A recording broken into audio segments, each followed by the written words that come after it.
This is News 25 with Deanna O'Donnell and Unette Gentry. News 25, local news you can count on. News is brought to you by J.K. Nelson Law. Call 727-9900 today for your free consultation. If you need a lawyer, you need Nelson. Welcome and thanks for joining us. I'm Deanna O'Donnell. And I'm Unette Gentry. It's Thursday, September 17th. Well, liquor establishments in Clark County have now been approved to reopen starting this Sunday, September 20th. Strict protocols have been put in place to help prevent the spread of COVID-19. These guidelines must be adhered to by bars, restaurants, food establishments with bars, pubs, taverns, distilleries, breweries, and wineries. They include and are not limited to staying at home if any staff or management feel ill. If you have a positive COVID-19 diagnosis, the employee must stay at home for at least 14 days and can only return to work once they receive a doctor's release. All employees must stay at home if they have had close contact with a person who is infected. Staff must wear face coverings and gloves will be required when cooking or cleaning. A short health evaluation must also be completed at the beginning of each shift daily to confirm the employee has no symptoms. Employees must frequently wash their hands and avoid touching their face, eyes, nose, and mouth. And of course, frequent disinfecting must be done throughout the facility. For more information and the complete guidelines, you can go to Local Prump's Facebook page. And NHP troopers conducted an arrest Wednesday night in the parking lot of a gas station on the highway. Nevada Highway Patrol arrested one driver believed to be intoxicated at the Rebel gas station off of Highway 160 and Basin Avenue last night. NHP told News 25 that the driver was traveling southbound on the highway, making a right-hand turn onto westbound Basin Avenue when they hit the curb, which blew out their right front tire. The vehicle then continued to travel into the parking lot of the gas station, where the Nevada Highway Patrol trooper took the driver into custody. Nye County Sheriff's Office deputies assisted the trooper at the scene of the accident. The driver was transported to the Nye County Sheriff's Office Detention Center. His vehicle was then impounded. Well, now that kids have been in school for a few weeks, we wanted to find out how things are going. We spoke to Crystal Witt, a language arts teacher at Rosemary Clark Middle School, about how everyone is doing and how things differ from years past. Well, the biggest thing is it's so quiet. I've never thought I'd want 7th and 8th graders to make more noise in the class. They're very, very quiet. It's hard to get them interacting. They're spaced out quite a bit, and they're masked. It's hard to get to know them with their masks on. I think my biggest class, I've had 13 kids, and my smallest class, I've had 1 student. Last year at start, my largest class was 42. As a teacher, all summer long, I was listening to board meetings for us, for Clark County, for the Bay Area, because I have family in the Bay Area, just seeing how they were approaching it, and just waiting to see where we would go and how I would need to prepare. I think we're going to teach a lot more, because especially with the students that are on site, they're going to get so much more attention from the teachers that they're going to feel like they're, have their own personal teacher. Starting next week, we're going to start holding kind of office hours where I open up the Google Meet and the kids can log in. So that'll be 2 times during the week and for an hour on Friday as well. I think it's very important for the parents to be involved. I know I have a daughter also in the school district, and as a parent of her, Something we heard from both students and teachers is how important parental involvement is right now. The students appreciate their parents keeping them on task, and the teachers appreciate the parents keeping informed of what the students are doing. Parents, if you are at all unsure or confused about your child's day or the work that they are doing, the teachers are happy to help, and they ask that you reach out. And on September 6th at 9 p.m., Death Valley National Park and Inyo County Sheriff's Office reported to what they believed was a deceased individual. He was found in the Golden Canyon Loop area. Inyo County Sheriff's Office deputies and Death Valley Park Rangers responded to the Zabriskie Point trailhead late Wednesday night to begin an investigation and a search. Following an enterprising search, the team located the victim and he was approximately near the Trailhead Loop, and that trail was roughly several miles from Zabriskie Point. And the record high temperature in that area was around 123 degrees. The cause of death is still being determined. However, officials believe that extreme heat may have been a factor. And stay tuned. We'll be right back here at News 25 with much more local news and all the financial news you need to get you through this COVID-19 pandemic. You're watching News 25, the most recognized and farthest reaching local news in Nye County. News 25, local news you can count on. Optum Care Network of Nevada, offering Medicare Advantage members more than 3,000 primary and specialty care providers throughout the state. Welcome back. Well, the Fed is holding steady on interest rates and retail sales pick up in August. Also, restaurants continue to struggle in the COVID economy. Here's more with your Business First Brief. Topping our news, the Federal Reserve is holding steady on interest rates. The short-term lending rate will continue to target 0% to 0.25%. The Fed is pledging to keep interest rates near zero through 2023. The Fed says rates will remain low until labor market conditions improve. Taking a look at the latest economic data, retail sales ticked up last month. Retail sales rose 0.6%. Economists predicted a 1% gain. Consumer spending is showing signs of slowing down, especially without the $600 in extra cash from that unemployment benefit coming from the government. The restaurant industry continues to struggle the most, with spending down 15.4%.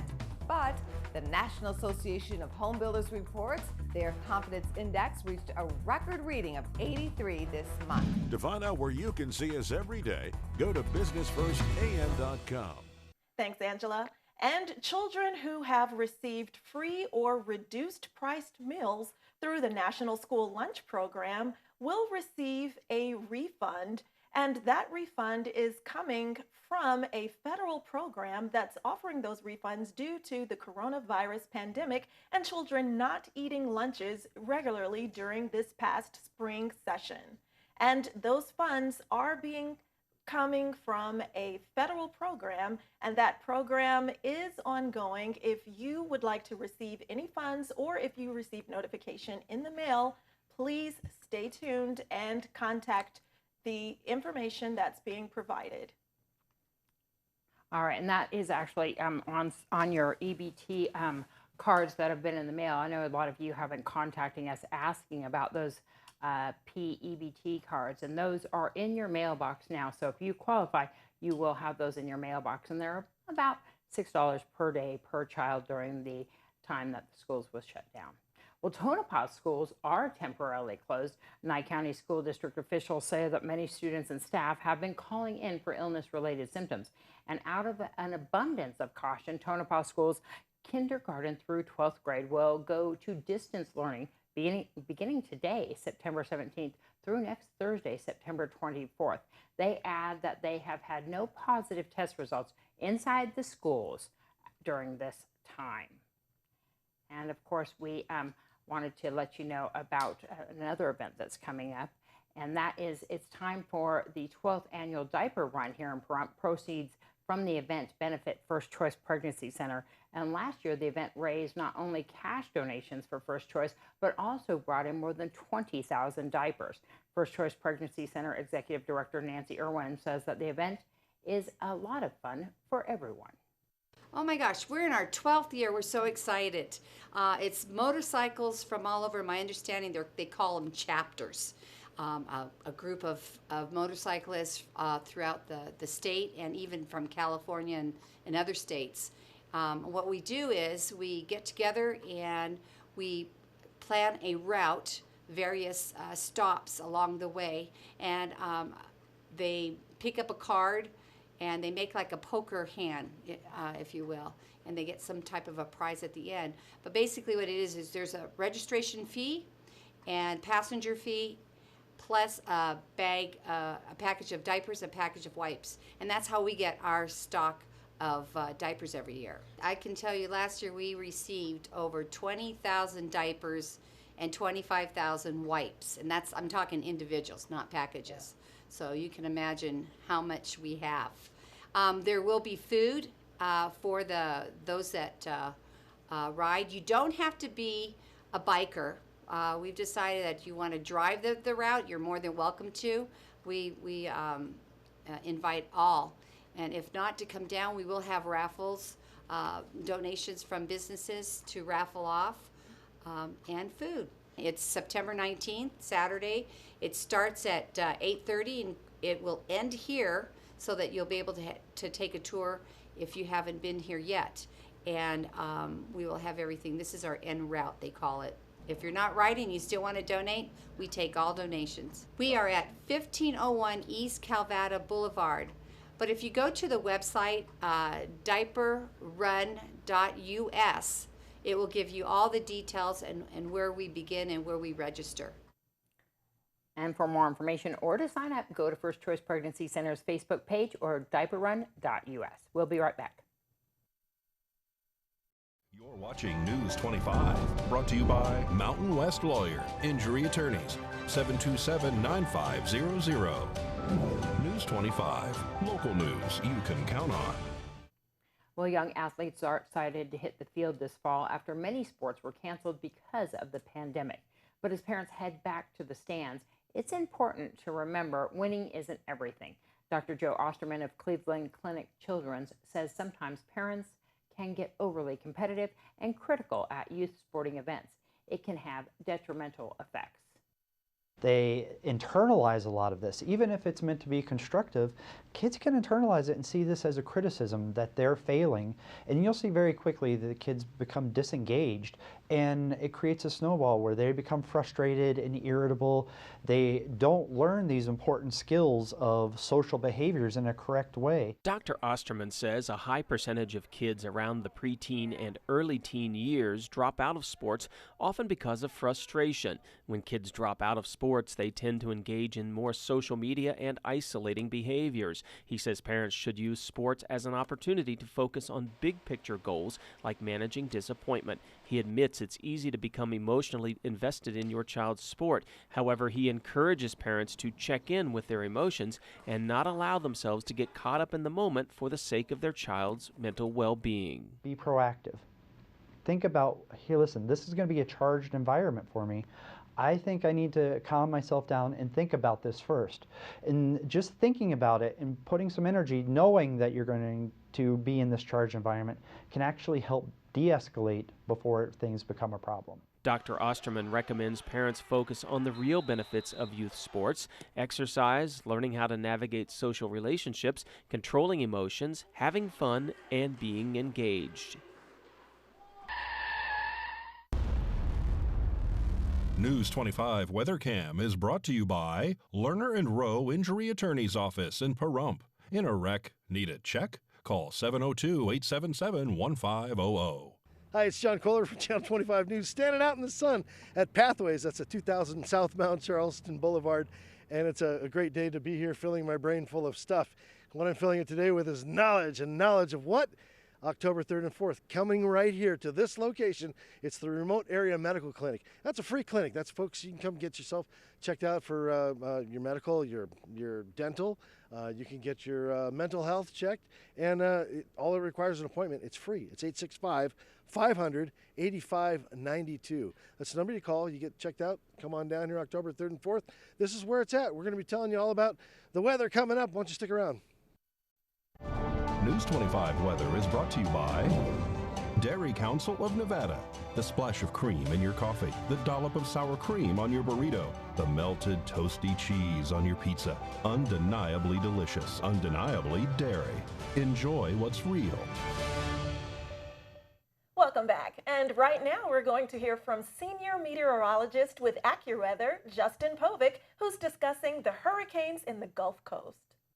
You know, it's only happened one other time that we've actually ventured into the Greek alphabet here to start listing out tropical systems. And that was back in 2005. Of course, that was the year that you had Katrina, Rita, and Wilma, mind you, all Category 5s at one point. So very active. Again, looking at the potential of another name system here at the end of the alphabet, or at least the end of the list of the alphabet being Wilfred here as we work our way throughout the next 12 to 24 hours. Winfred here as we work our way throughout the next 12 to 24 hours. But yeah, like you said, again, we've talked about extremely active conditions, lots of name systems, albeit many of these have been out to sea. We've also seen the big impacts here from Isaias, also from Hurricane Laura, very powerful hurricane, and most recently Hurricane Sally that's brought catastrophic flooding here to Florida and Alabama. We talk about the Saffir-Simpson scale, and that brings to mind the wind. We use the AccuWeather Real Impact Scale to talk about the impacts from wind, also from storm surge, from flooding, the economic impacts. And again, on the AccuWeather Real Impact Scale for hurricanes, this was a 2, more so because of the damaging storm surge and the flooding. Again, freshwater flooding can be very dangerous and unfortunately very deadly. And we've seen rainfall amounts of 2 feet and even more than that here in portions of Florida and Alabama. Thanks. And now here's John Kohler with our local weather. Hello, good evening, Nevada. It's John Kohler from the KPVM Channel 25 Weather Studios, and this is your weather report. Looking fine and Burnley. 88 degrees for a high today. 52 was your low tonight out in Fallon, friendly Fallon. 88 degrees was your high, 51 for a low. Carson City checking in at 85 degrees for a high today, 51 for a low tonight. Out in Tonopah, the weather you saw, 86 degrees was your high and a 56-degree low temperature tonight. It'll cool off nicely. Goldfield, standing tall, 88 degrees, 57 for a low tonight. And beautiful Beatty, 96 degrees is your high today, 63 a low. Out in Amargosa, 101 degrees. Wow. You guys, you're staying with it with the summer weather. I got to, hats off to Amargosa. There you go, 67 for a low tonight. 104 for the big winners in Las Vegas and 75 degrees for a low tonight there. That will hardly cool it off, but man, it's hot action. You know, on a Thursday night, everybody getting ready to come over from California and heat that joint up. They'll be traveling through Death Valley, and 110 degrees was your high today there. 79 degrees is your low. Let's take a look at the local weather, shall we? 98 degrees. I like it that way. Pretty good. Off the mark at 101 for our high today. Winds out of the south-southwest brought in some smoke, 13-mile-an-hour winds, and a little aggressive in some parts of town as you drive around. Some, you know, a little hazy looking out the mountains, but some places you can actually smell that stuff. Humidity, it's very dry. It's 8% humidity, and that's given us some, some red flag fire warnings. Not a good time to be burning stuff out in the yard, I would say. Sunrise this morning at 6:28 a.m. It was glorious. And when will it set tonight? About 6:45, 6:47. We're getting a little skinny on that daylight. 98 degrees is your current temperature. 70 degrees is what we're heading for tonight. Winds out of the east-southeast, 6 miles per hour. Not too aggressive. But there's some fires to the east, too. Might be still a little smoke in the air. We'll see. Humidity, again, picks up towards the evening and the morning, but still only at 12% as we march on through the night. Let's take a look at the extended forecast, shall we? Friday, Saturday, Sunday, Monday, Tuesday. No, let's just take a look at the whole week. What's the story here? Well, highs will be in the mid to high 90s. Lows will be in the mid 60s. Let's say that. But look at all that wind we're going to get Friday. 16-mile-an-hour winds, even with a little cloud. Must be some clouds blowing around. All right. 12-mile-an-hour winds Saturday, Sunday, Monday. Yeah, it's going to be a little windy. You might want to check that and, make sure. It looks like it'll be coming from the south. All right. We might have a fairly smoke-free weekend if this shapes up like they're telling us. And that's your weather report from KPVM Channel 25 Studios. I'm John Kohler. Back to the desk. Thanks, John. All right. Well, I'm Deanna. And I'm Unette. Good night.